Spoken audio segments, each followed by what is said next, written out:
Assalamualaikum warahmatullahi wabarakatuh. Saya Lisna Ain Rasida dari kelompok 8 akan menerangkan tentang analisis butir soal. Pengertian analisis butir soal. Analisis butir soal adalah proses menilai jawaban peserta terhadap soal yang diberikan untuk menguji baik setiap butir soal maupun secara keseluruhan. Melalui setiap analisis akan memberikan informasi mengenai yang pertama tingkat kesukaran, yang kedua fungsi distraktor atau pengecoh, itu sejauh mana pengecoh dapat menarik peserta untuk dipilih. Yang ketiga daya pembeda, yaitu kemampuan untuk membedakan kelompok siswa yang pandai dan yang tidak pandai. Selanjutnya, jenis analisis butir soal.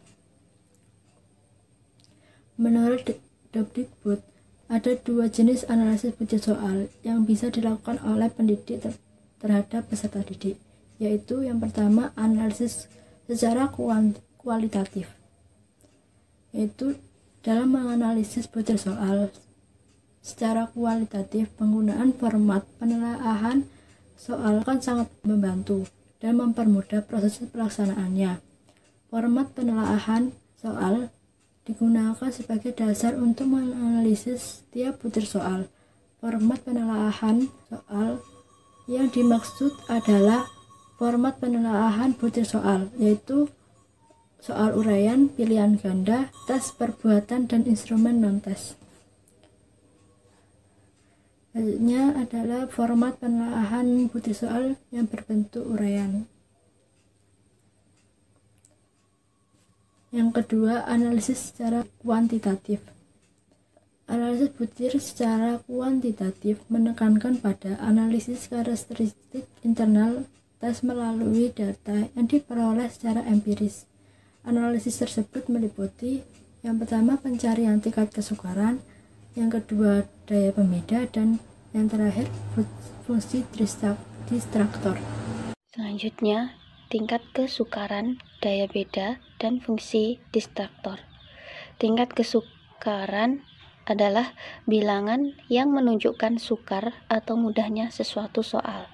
Daya beda adalah kemampuan suatu soal untuk membedakan antara siswa yang berkemampuan tinggi dengan siswa yang berkemampuan rendah.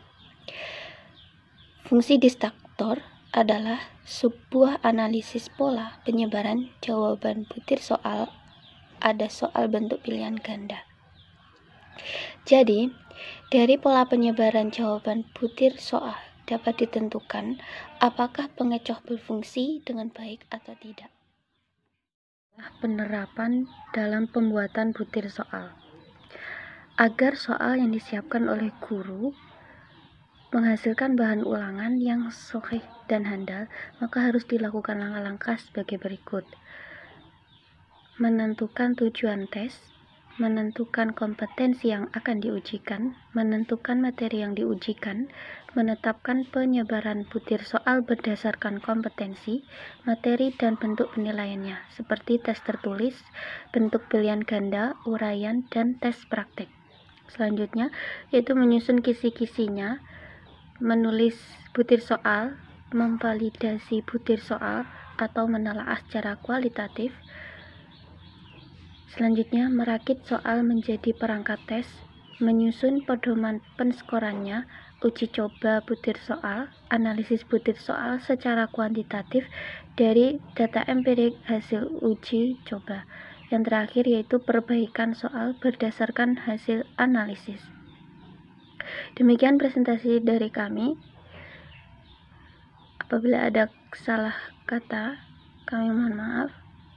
Assalamualaikum warahmatullahi wabarakatuh.